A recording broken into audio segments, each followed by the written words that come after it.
नमस्कार, आपका स्वागत है ट्रांसपोर्ट इमेज में। मैं हूं विदिशा। आइए नजर डालते हैं अब तक के अहम खबरों पर।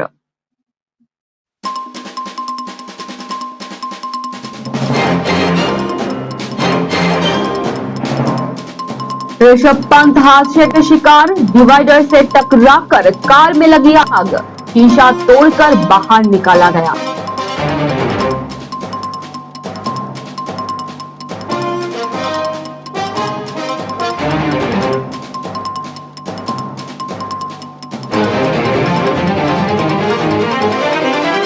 नहीं रही प्रधानमंत्री मोदी की मां हीराबेन।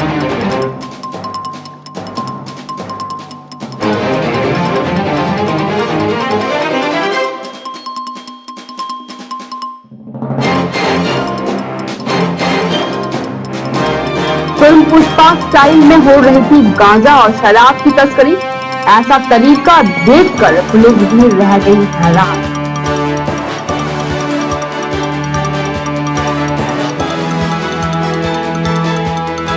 लंबा चल सकता है यूपी निकाय चुनाव, ओबीसी आरक्षण तय करने में लगेगा इतना वक्त।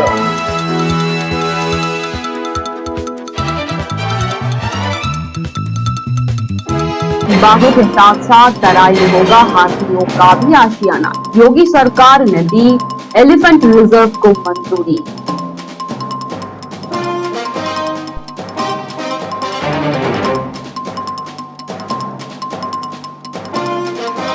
तुनिशा शर्मा पे था इस्लाम कबूल करने का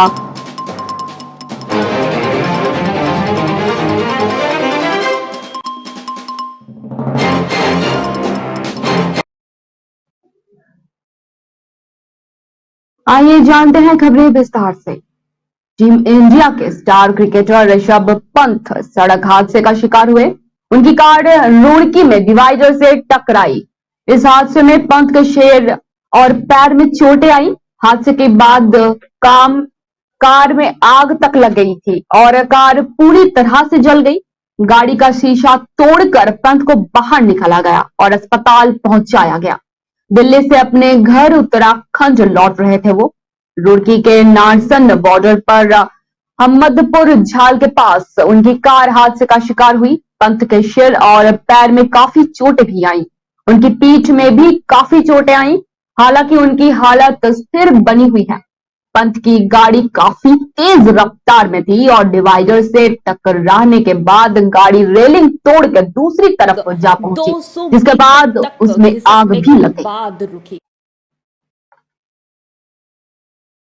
घटना सुबह 5:30 बजे की बताई जा रही है। हादसे के बाद राहगीरों की सूचना पर गंभीर रूप से घायल ऋषभ पंत को दिल्ली रोड स्थित सक्षम हॉस्पिटल में भर्ती करवाया गया।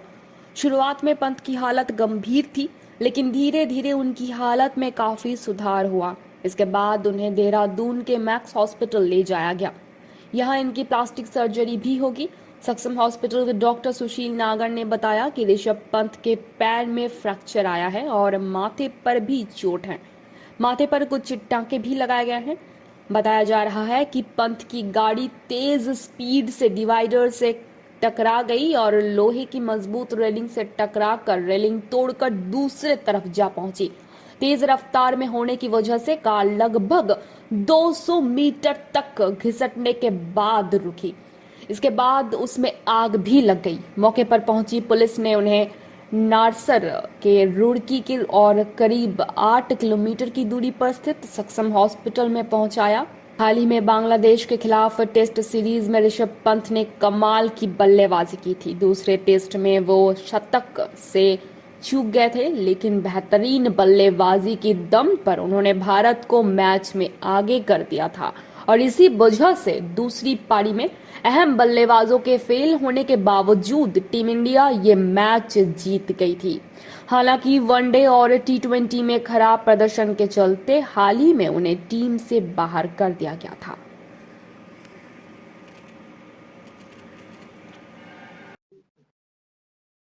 शुक्रवार 30 दिसंबर यानी कि आज एक अत्यंत दुखद घटना घटी। प्रधानमंत्री मोदी की मां हीराबेन पंचतत्वों में लीन हो गई। शुक्रवार तड़के अहमदाबाद के यूएन मेहता अस्पताल में उन्होंने अपनी अंतिम सांस ली। उनकी उम्र करीब 100 साल थी। दरअसल बुधवार को ही उनकी तबीयत बिगड़ जाने की वजह से उन्हें यूएन मेहता अस्पताल में भर्ती करवाया गया था और इसी में शुक्रवार उनकी तबीयत और भी बिगड़ जाने से वो पार्थिव लोक को छोड़कर चली गई। सुबह करीब 9:30 बजे उनका अंतिम संस्कार उनके दोनों सुपुत्रों द्वारा समापन किया गया। उनका अंतिम कार्य गांधीनगर के शमशान घाट पे किया गया। सुबह के करीब 10:30 बजे हीराबाई के प्रयाण पर राष्ट्रपति मुर्मू सह कांग्रेस अध्यक्ष राहुल गांधी, समाजवादी पार्टी के अध्यक्ष समेत कई अन्य ने शोक जाहिर किया।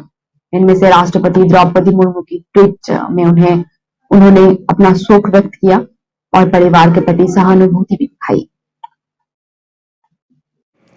हीराबा का जन्म गुजरात के पालनपुर में हुआ था। शादी के बाद वो बडनगढ़ आ गई थी। हीराबा की उम्र तब महज 15 से 16 साल की ही थी जब उनकी शादी हो गई थी। घर की आर्थिक और पारिवारिक स्थिति कमजोर होने के चलते उन्हें पढ़ने का मौका ही नहीं मिल पाया, लेकिन वो अपने बच्चों को शिक्षा देने के लिए दूसरे के घरों में भी काम करने के लिए तैयार हो गई। उन्होंने फीस भरने के लिए कभी किसी से उधार पैसे नहीं लिए।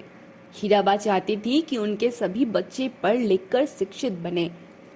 पीएम मोदी का मां हीराबा के प्रति प्रेम और सम्मान जग जाहिर है। वे अक्सर अपनी मां की बातों को याद किया करते हैं। उन्होंने कई बार कई कार्यक्रमों में हीराबा का जिक्र भी किया। कई बार तो वे पुराने दिनों की याद कर भावुक भी हो जाते थे। दरअसल हीराबेन उर्फ हीराबा का जीवन संघर्षों से भरा रहा और इसी संघर्ष से जीतकर आज वो परलोक चली गई।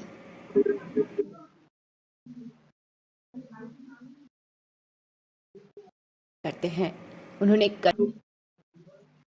आपने फिल्म पुष्पा का डायलॉग झुकेगा नहीं तो सुना ही होगा, लेकिन आगरा पुलिस पुष्पा जैसी अपराधियों के न सिर्फ झुकाने का काम कर रही है बल्कि सलाखों के पीछे भी पहुंचा रही है।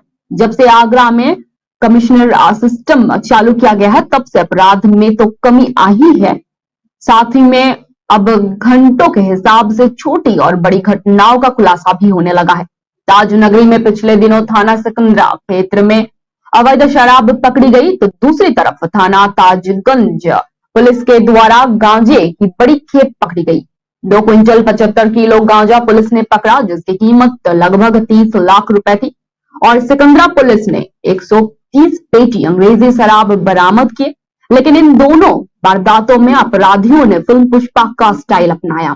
फिल्म पुष्पा में जिस तरह से ट्रक की बॉडी काट कर उसमें बॉक्स बनाता है और उसी बॉक्स में चंदन की लकड़ी को रखकर फिर बॉडी लगाकर बंद कर दिया जाता है, ठीक वैसी ही तकनीक अपनाई गई।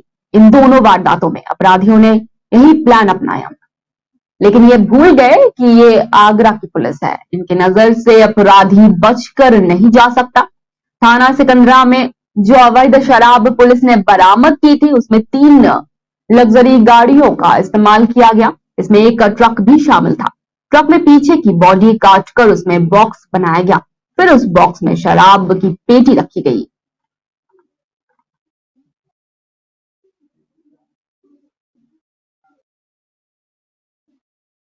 इलाहाबाद हाई कोर्ट के लखनऊ बेंच के आदेश के बाद यूपी नगर निकाय चुनाव लंबे समय के लिए टल सकता है। दरअसल हाई कोर्ट के आदेश के बाद योगी सरकार ने ओबीसी रिजर्वेशन तय करने के लिए 5 सदस्यीय कमेटी का गठन तो कर दिया, लेकिन सर्वे का काम आसान नहीं है। सर्वे पूरा करने में 6 महीने का वक्त लग सकता है। ऐसे में चुनाव मई जून तक टल सकता है। यही वजह है कि सरकार ने भी सुप्रीम कोर्ट का दरवाजा खटखटाकर आरक्षण प्रक्रिया को पूरा करने के लिए वक्त मांगा है। ओबीसी आरक्षण तय करने के लिए बनाए गए आयोग के अध्यक्ष राम अवतार सिंह भी इस बात की तस्दीक कर रहे हैं। मीडिया से बात करते हुए राम अवतार सिंह ने बताया कि ओबीसी आरक्षण का कार्य चुनौतीपूर्ण रहेगा। जिले जिले जाकर आरक्षण को लेकर सर्वे करना होगा। इस पूरी प्रक्रिया में 6 महीने का वक्त लगेगा। उन्होंने बताया कि हाई कोर्ट और सुप्रीम कोर्ट के जो जजमेंट हुए हैं उन्हें की दिशा निर्देश पर काम किया जाएगा। आयोग को रिपोर्ट देने में लगभग 6 महीने का समय लग सकता है।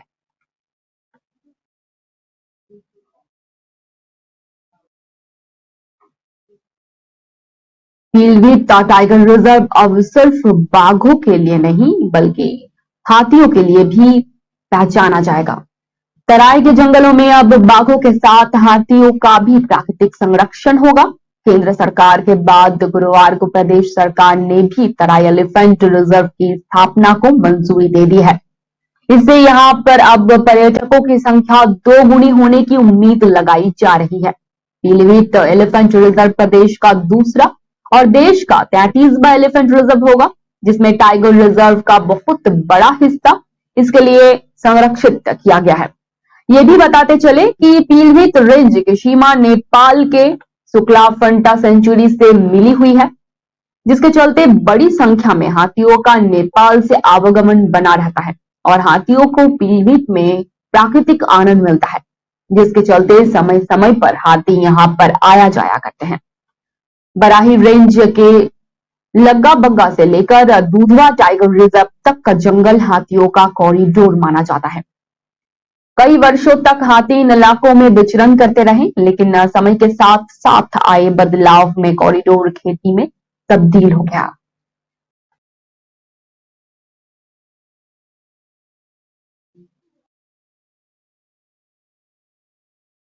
सोनी सब पर प्रसारित होने वाले सीरियल अली बाबा दास्तान काबुल की मुख्य अभिनेत्री तुनिशा शर्मा के आत्महत्या का केस दिन ब दिन और गर्माता जा रहा है। तुनिशा की मां, जहां पहले ही अभिनेत्री के को स्टार और कथित एक्स बॉयफ्रेंड सीजान खान के ऊपर उकसाने का आरोप लगा चुकी हैं, वहीं अब वनिता शर्मा ने अभिनेता के ऊपर एक नया आरोप लगाया है। हाल ही में तुनिशा शर्मा की मां वनिता शर्मा ने बेटी के अंतिम संस्कार के बाद एक प्रेस कॉन्फ्रेंस की। इस प्रेस कॉन्फ्रेंस में अभिनेत्री की मां ने जहां एक तरफ मीडिया को इस कठिन समय में उनका साथ देने के लिए धन्यवाद कहा, वहीं दूसरी तरफ उन्होंने एक बार फिर तुनिशा केस में नामजद आरोपी सीजान पर नए आरोप लगाए हैं। तुनिशा की मां वनिता ने कहा कि मैं तुनिशा के दोस्तों और मीडिया का धन्यवाद देना चाहती हूँ। हम चाहते हैं कि जब तक तुनिशा को इंसाफ नहीं मिल जाता है, ये साथ ऐसे ही बना रहे। यह आत्महत्या नहीं बल्कि हत्या का केस हो सकता है, क्योंकि वो उसे कमरे से बाहर तो ले गया लेकिन एम्बुलेंस नहीं बुलाई। सीजान खान तुनिशा पर इस्लाम काबुल करने के लिए दबाव डाल रहा था। वो चाहता था कि तुनिशा अपने धर्म को बदले और उसे हिजाब भी पहनाने के लिए मजबूर कर रहा था। इतना ही नहीं, इससे पहले वनिता शर्मा आरोप लगा चुकी हैं कि सीजान तुनिशा को उर्दू भी पढ़ाता था।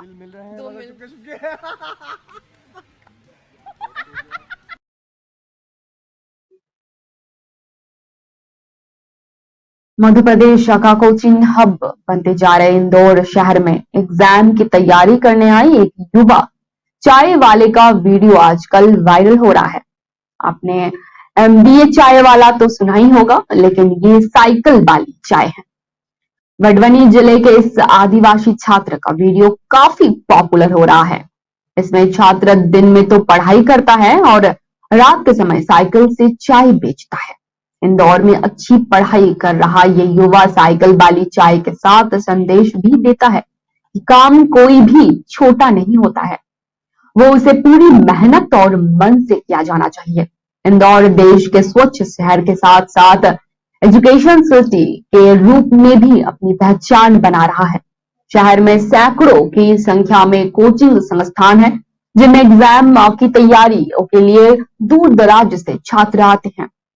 ऐसे ही एक छात्र बड़वानी जिले का अजय खन्ना है। ये आदिवासी छात्र इंजीनियरिंग करने के बाद इंदौर से ही MBA कर रहा है, लेकिन इंदौर के भगलकुआं में साइकिल पर चाय बेचते हुए इसका वीडियो वायरल हो रहा है।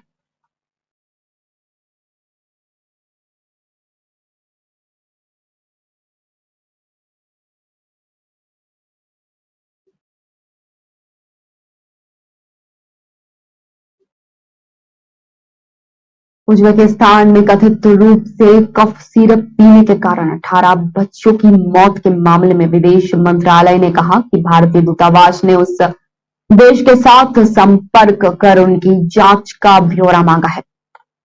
इसी के साथ ही विदेश मंत्रालय के प्रवक्ता अरिंदम बागची ने कहा कि अब तक उज्बेकिस्तान ने मुद्दे को भारत के सामने नहीं उठाया है। वहीं विदेश मंत्री ने कथित रूप से कफ सिरप से मौत के मामले में कहा कि इस मामले को लेकर उज्बेकिस्तान में कानूनी कार्यवाही शुरू की गई है और हम वहां भारतीय कंपनी से जुड़े कुछ लोगों को राजनयिक सहायता प्रदान कर रहे हैं। दरअसल उज्बेकिस्तान के स्वास्थ्य मंत्रालय ने यो दावा किया है कि इन बच्चों ने नोएडा ने डॉक 1 मैक्स का सेवन किया था। दूसरी ओर बच्चों की मौत होने से जुड़े मामले की जांच केंद्रीय औषधि मानक नियंत्रण संगठन यानी कि सीडीएस से शुरू कर दी। मामले प्रतिनिधि ने बृहस्पतिवार को कहा कि दवा का निर्माण फिलहाल के लिए रोक दिया गया है।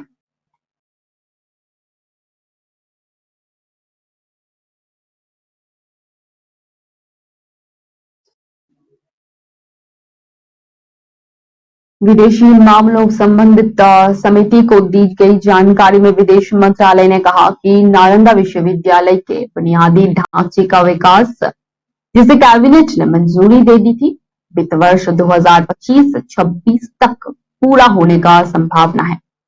संसद पटल पर हाल ही में रखी गई समिति की 19वीं रिपोर्ट में विदेश मंत्रालय ने कहा कि इस साल मार्च में मंत्रालय ने नालंदा विश्वविद्यालय के लिए भारत सरकार की फंडिंग को 2025-26 तक बढ़ाया है।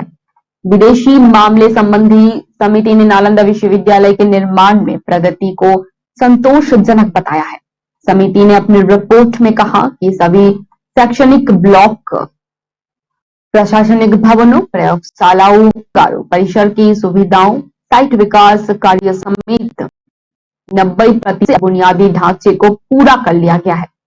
समिति ने अपनी रिपोर्ट में कहा कि 2018 के अंत में शुरू हुई फैकल्टी और कर्मचारियों और विद्यार्थियों को छात्रावास ब्लॉक और आवासों के निर्माण में 70% प्रगति देखी गई है।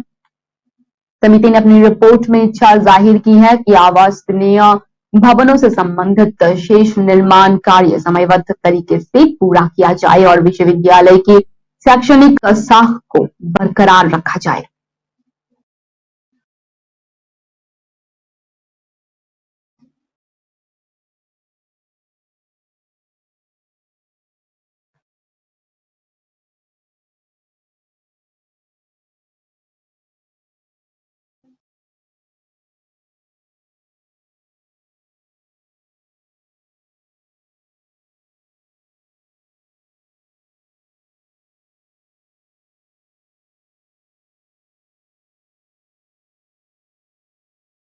मध्य प्रदेश की आर्थिक राजधानी इंदौर के अति प्राचीन और आस्था के केंद्र खजुराना गणेश मंदिर में नववर्ष पर भक्तों की भारी भीड़ उमड़ती नजर आ रही है।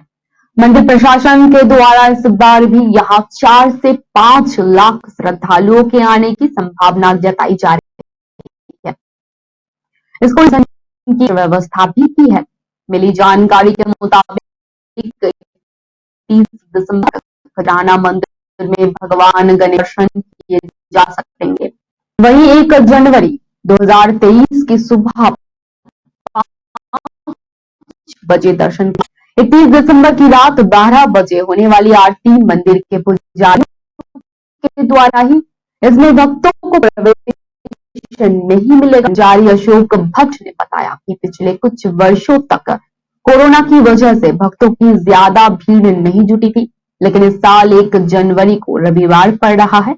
साथ ही कोरोना की कोई पाबंदी भी नहीं है, इसलिए यहाँ 4 से 5 लाख भक्तों के जुटने की संभावना है। खास बात यहाँ पे यह है कि इतनी बड़ी भीड़ होने के बावजूद भी 45 मिनट के भीतर ही दर्शन करवा दिए जाएंगे। अधिक भीड़ होने के कारण 4 की कतार में खजराना गणेश के चलित दर्शन होंगे। नए साल पर भक्तों का प्रवेश खजराना परिसर के काली मंदिर मार्ग से किया जाएगा, वहीं निकासी गोयल बिहार की तरफ से होगा।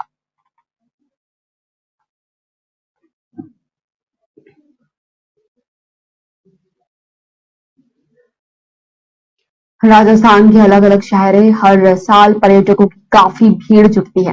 राजस्थान में पर्यटन को और अधिक बढ़ावा देने के लिए राज्य सरकार की ओर से भी पर्यटकों को कई सौगातें दी जाती रही। इसी क्रम में राजस्थान के जैसलमेर में पर्यटकों के लिए खास सुविधा की शुरुआत की गई है।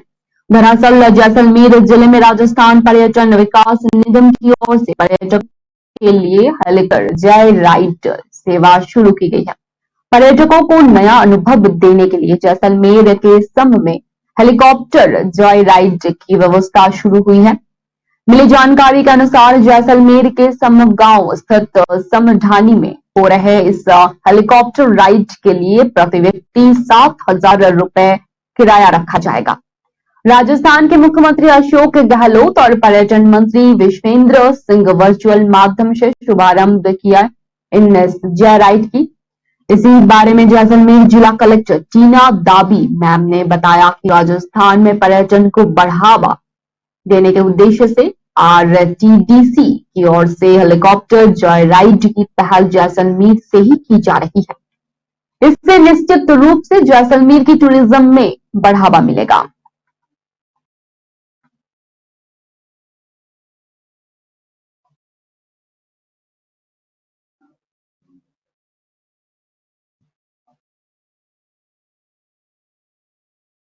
अब तक के लिए इतना ही। धन्यवाद।